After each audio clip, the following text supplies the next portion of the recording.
টিউশনের উদ্দেশ্যে বাড়ি থেকে বেরিয়ে রহস্যজনকভাবে নিখোঁজ পড়ুয়া। টিউশনের উদ্দেশ্যে বাড়ি থেকে বেরিয়ে রহস্যজনকভাবে নিখোঁজ সিরাজুল আলী উচ্চতর মাধ্যমিক বিদ্যালয়ের ছাত্র মাহমুদ নিশান বড় লস্কর। তোপখানা প্রথম খণ্ডের মামার বাড়িতে থেকেই পড়াশোনা করে মাহমুদ। বাণিজ্য বিভাগের দ্বিতীয় বর্ষের ছাত্র সে। গত শনিবার বিকেলে প্রাইভেট টিউশনের উদ্দেশ্যে মামার বাড়ি থেকে বেরিয়ে রহস্যজনকভাবে নিখোঁজ হয় ওই পড়ুয়া। এখন পর্যন্ত তার কোনো খোঁজ নেই। পুলিশে মামলা দায়ের করা হয়েছে।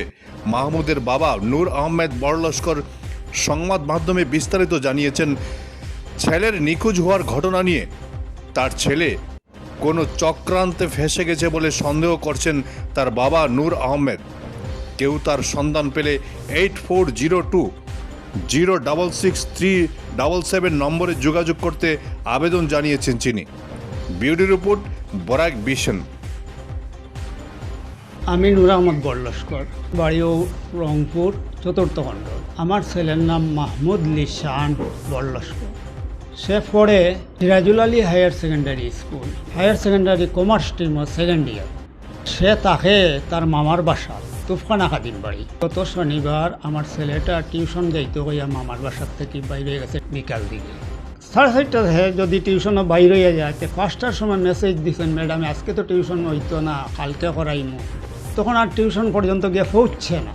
এরপরে তাকে আর কোনো ইনফরমেশন নাই। রাত্রি 9টার পরে তার মামা একজনে ফোন করে কইছে, লিশান তো টিউশন থেকে আইল না। ওই দিন থেকে এখনো পর্যন্ত আর কোনো খবর পাওয়া গেল না। পরিচিত কোনো আত্মীয় স্বজনও গেছে না। আমরা FIR করছি একটা দিন মাসিমপুর অরুণাচল, যেটা ওটা থানাত FIR একটা হচ্ছে। তারপরে তো এখন পর্যন্ত কোনো রেসপন্স পাইলাম না, কেউ এখনো কোনো পাতা দিল না।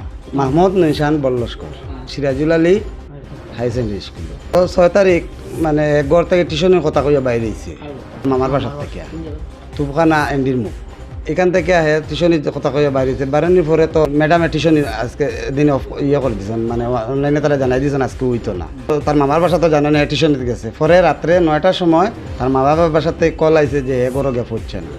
তারপরে আমরা অনেক খুঁজাখুঁজি করছি, পুরো রাত্রে খুঁজাখুঁজি করছি। রাত্রে থানাতে ইনফরমেশন দিছি। পরে তারা রাত্রে তো পাইলাম না পাইয়া পরের দিন মাসিমপুর থানাত একটা এজাহার দাখিল করছি। এফআইআর দাখিল করার পরে আমরা এখনো পর্যন্ত খুঁজাখুঁজি করি আর খুঁজাখুঁজি করে কোনো পাইছি না। এখন যতটুকু লাগে আমরা বাচ্চাটা একটা চক্রান্তর মধ্যে ফাঁসি গেছে গিয়া। এখন আমরা সবাই পুলিশ প্রশাসনের কাছে, পাবলিকের কাছে, সবার কাছে, দেশবাসীর কাছে আমরা অনুরোধটা জানাই যে বাচ্চাটা কোনো দিকে যদি ফাইলে খেয়ে যদি আমরা কন্ট্যাক্ট নম্বর দেওয়ার আমরা এই বাচ্চাটা হাত লাগাইয়া দেওয়ার লাগে। আর প্রশাসনের কাছে আমরা বাচ্চাটা যে কোনো মাথায় রিকভারি করতে পারি, এটা আমরা অনুরোধ করি। ক্লাস 12-এ পড়ে, বয়স তার 17 বছর।